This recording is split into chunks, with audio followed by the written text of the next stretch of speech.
Mm. Mm. Mm-hmm.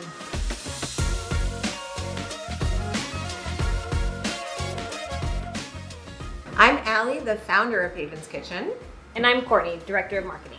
And today we're going to be tasting our sauces. Our red pepper romesco, our coconut cashew, our gingery miso, our herby chimichurri, our golden turmeric tahini, and our edamame green goddess.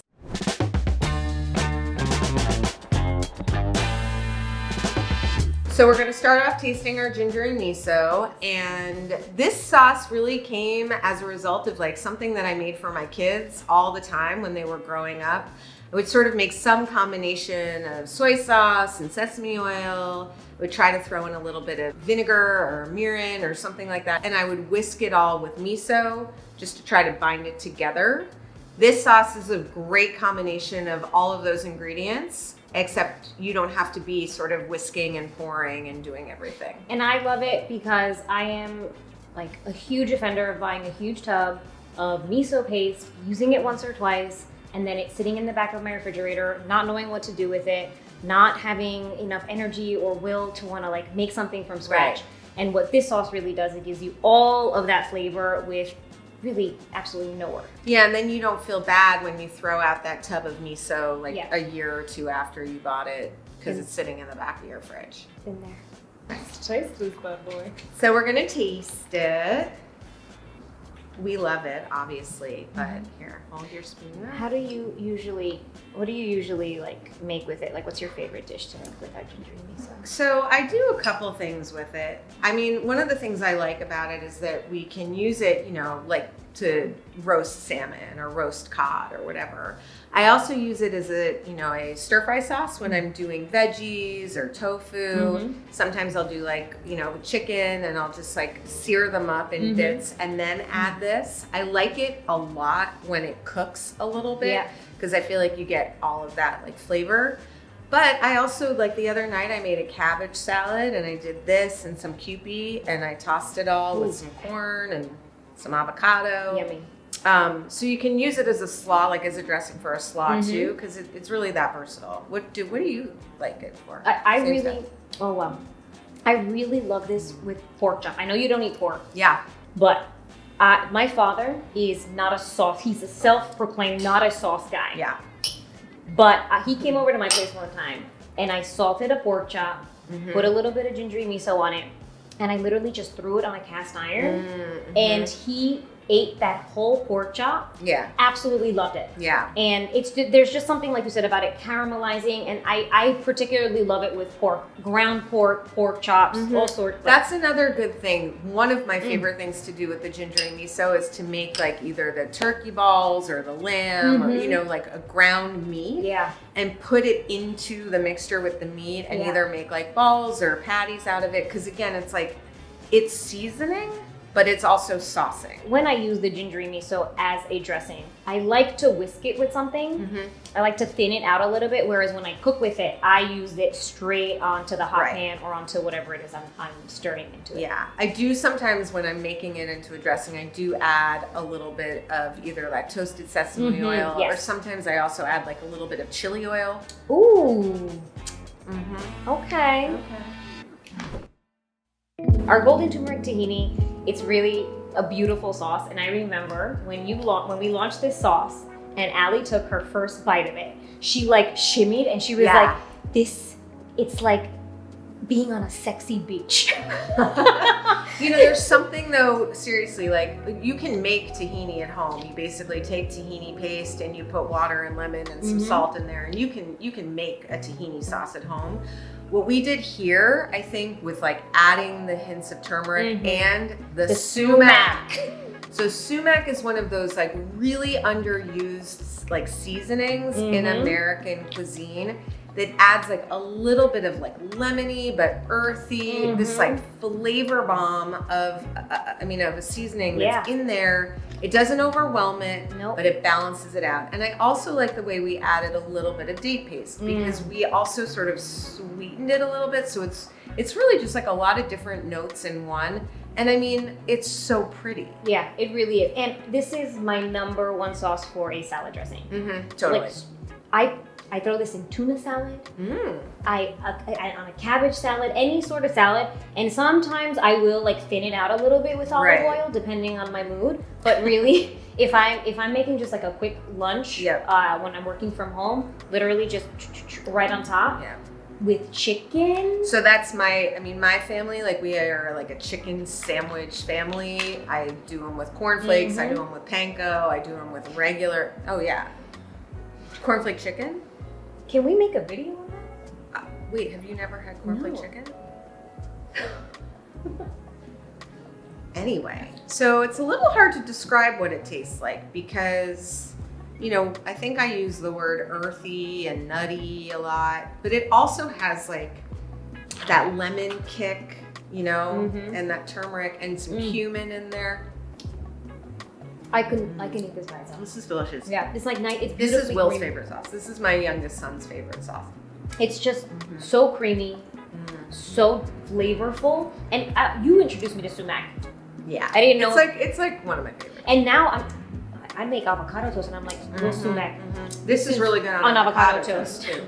So good. Yeah, it's just it's really a winner, I gotta say. As a dipping sauce for chicken nuggets. Yeah. When Alex, my husband, does not want to make lunch for himself, literally just like pops the chicken nuggets and dips. So good. Also the Romesco, but we'll get to that. Yeah.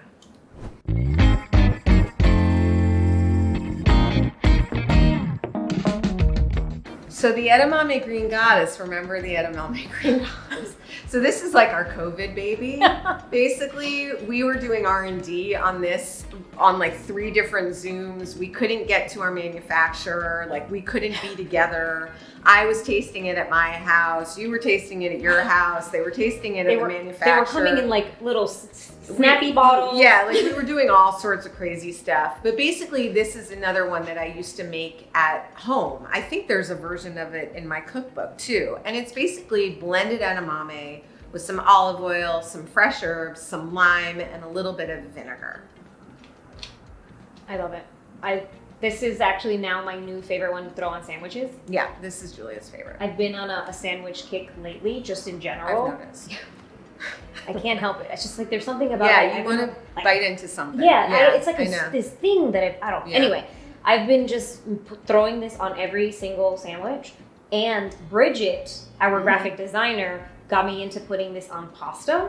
Yeah, so that's what's interesting about it. Which I would never think to put it on pasta. I wasn't thinking that originally either, but and Maddie said the same thing because there's edamame in there and there's basil in there. It's creamy, but it also has like hints of pesto vibes. So we really wanted it because all of the sauces are gluten-free and keto verified and vegan. And so we wanted to make something that like had like the creamy herbiness of a green goddess, but was also dairy-free and vegan. And a lot of green goddesses are like mayo or cream-based. And so we use the edamame that way. It does thicken up in the refrigerator, so you want to leave it out a little bit before you squeeze it, and then you get that like nice creaminess. Partly because of the edamame, partly because of the olive oil. And if you've ever put olive oil in the refrigerator, it kind of turns into a solid. That's a good thing. So good. This is delicious. It really is. And like the classic way of using it on a salad is absolutely fantastic. Yeah. Do you remember? Yeah. I think I sent you a picture. And I haven't made this in a long time. But literally like it was tossed cabbage with the edamame, Gruyere cheese, and then puff pastry put right on top of. I'm telling you, I don't know what came over me that night that I decided to make it. But it wasn't even out. We weren't even selling it yet. We were still like playing with it. Yeah. And it was so good. Like just in ways that you wouldn't think to use edamame. I mean, Green Goddess. It's really fun. Yeah, I mean, and that's the thing about it. Like, it can be used like a Green Goddess dressing. Totally great. You can use it as a dip at like crudités and like, what are they called? The charcuterie boards? Charcuterie boards that everyone's really into.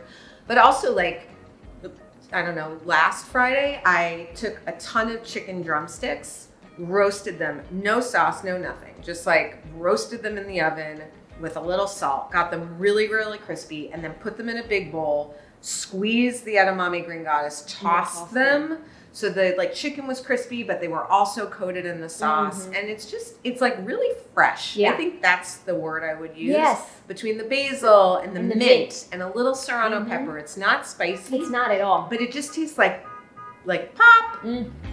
Yes. You know? Our coconut cashew sauce. This is a winner. She's near and dear to my heart. Yeah. She's a good one. Yeah. Again, I know a lot of our sauces, we keep saying it, creamy, but just Yeah. creamy and delicious from With those. no cream. Exactly. It's those cashews. The coconut It's the milk. coconut milk, the lemongrass. Yeah. I'm gonna tell you something. A lot of people, they hear lemongrass and they're like, that's not for me. I was one of those people, but I realized I was just afraid of lemongrass because I didn't know any better. But the lemongrass really does make a huge difference here. And for me, like the thing about this sauce, I think out of all of the sauces, is this one is really challenging for a home cook to me, right? Lemongrass is an intimidating ingredient and people are a little bit freaked out. Like they're not sure exactly how to use it, but it's so important in a lot of these like Southeast Asian flavors, right? And people want those flavors and crave them, but that's hard to achieve as a home cook. Yeah. We also use this makrut lime leaf, which is again, like not available everywhere. So you'd have to go on sort of a specialty store hunt to be able to make this sauce at home. And it really shouldn't be that hard.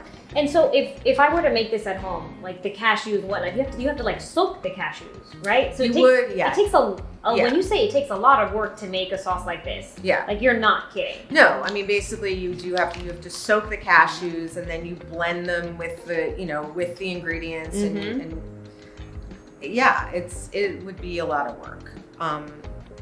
So that's why we save you the work. I'm a lefty, I'm gonna elbow you.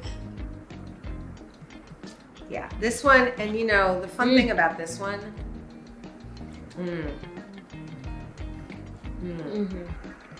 so like all of the sauces, it doesn't have any sugar in it. It's just that little sweetness comes from apricot, which is really nice. Sometimes dates, sometimes plums, but that's it, right? And there's like the rice vinegar that comes through just a little bit. It's not too vinegary. Yep. I love it. Yeah. I love this as like a slaw. I love it. But it's also, this is a really good one for like tofu, any kind of stir fry. Simmered fish. You taught me oh my gosh, that was so good. Oh my God. Yeah. I make that once a week at home. I'm not kidding you.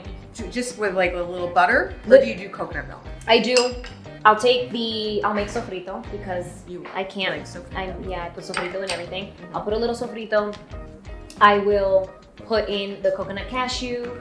I will throw in a can of coconut milk, a little bit of broth if I have on hand, and then I will just throw in like a nice flaky fish. Check out the video that we filmed for it because it is a winner. And literally it takes 15 minutes and this just makes it delicate and aromatic and like that ginger and the lemongrass and something happens when you add a little bit of butter or coconut milk. It just kind of like it flavors the cooking liquid. It's like a romantic, I don't know why, like it is it's like romantic. I know. I love it. When I came out of like COVID quarantine and I had my significant other over, we hadn't seen each other in a few weeks. I made him basically like a little bit of a soup. It was like that with coconut milk and broth and just like shredded chicken and cilantro. And it was just like, we ate it outside because we were still a little bit nervous about COVID. And so we were like sitting on my stoop with like this warm like a bowl chicken of broth. soup. Yeah. Like a tom kha khai. Yeah. Okay. All right. I will eat soup in the dead of summer. Yeah. That sounds like something I'm making this week. I think it's a good one. Yeah.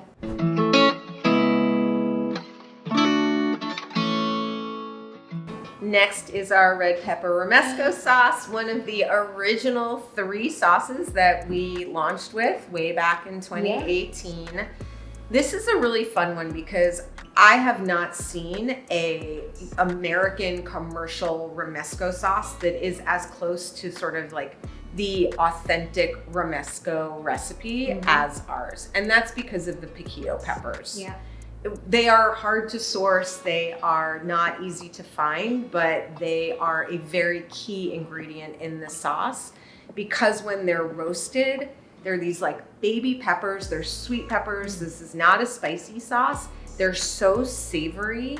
And when you roast them and then you blend them with a little bit of vinegar and the almonds, you get this like creamy, roasted, like super savory sauce. This one is like my favorite for like chicken thighs, roasting in the oven. It's just, I forget how good it is sometimes. You know what I mean? Yeah. It's just, it's like such a good staple. Yeah. And I think our most I think people don't know what to do with this. No, I think you're right. And one of the questions that we get a lot about this sauce is it spicy? Or no, I don't want to try it. I don't really like spicy. But just because it has 3 different types of peppers does not, it is absolutely not spicy at all. It's super savory. It's like if you roasted all the, like roasted peppers in the oven, right? You roast all those peppers and then you blend them and you make them kind of creamy with almonds and you add a dash of vinegar just for a little bit of acidity. Yeah. This is another one really great with impasta. Yeah. I mean, basically, it's in a sandwich. Oh yeah. My God, I forget how good it is just by itself. Roasted potatoes, roasted, asparagus in romesco, scallops in romesco. There's some like very classic romesco combinations. I do think it's picking up speed because it's like, it's ketchup, but with no added sugar, a little bit of fiber. It's better for you. It's a little bit more, it's a beautiful color. That's how we use it in my house a lot, is as a ketchup. I also, when I was wooing my now husband, Alex, I made him scallops with the romesco sauce, and I credit that dish to my relationship. Good. This really is good. This is one of those things, honestly, like we hear a lot from like people who use the sauce that they don't tell people that like a lot of our customers are sort of like, I use the chimichurri, but nobody knows it. They think I made it. And that's totally fine. This one, if you haven't tried, like you will wow some people and they'll ask you. We won't tell anyone.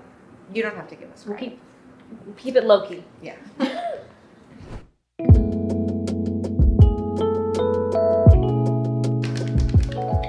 Chimichurri. This is like the OG. This is kind of the reason why we started the company, honestly, because we were teaching people how to make chimichurri in our cooking classes, and it's in my cookbook.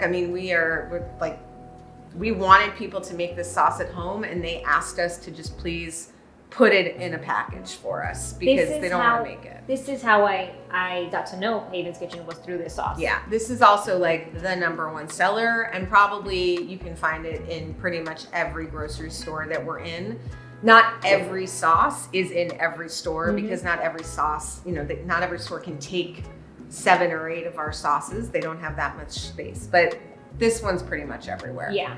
And this one is great because I remember why I fell in love with this. I was living in a studio apartment by myself at the time, and I had no counter space. And I remember just when I was trying to make these sauces, because I've always been an avid home cook, I remember being like, I don't have space for a Vitamix or a food processor. My stove was this big. It was this big. It was so small.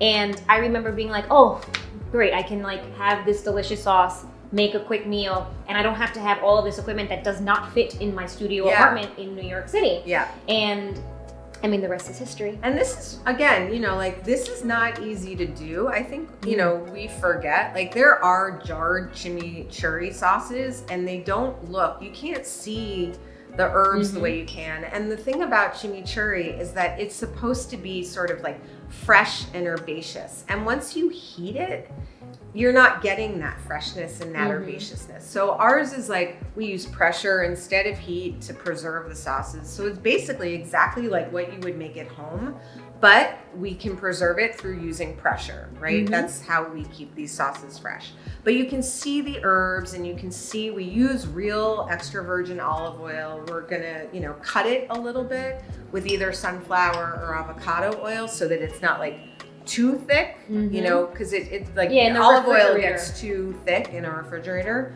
But you can see little bits of capers, little bits of red pepper, and those herbs.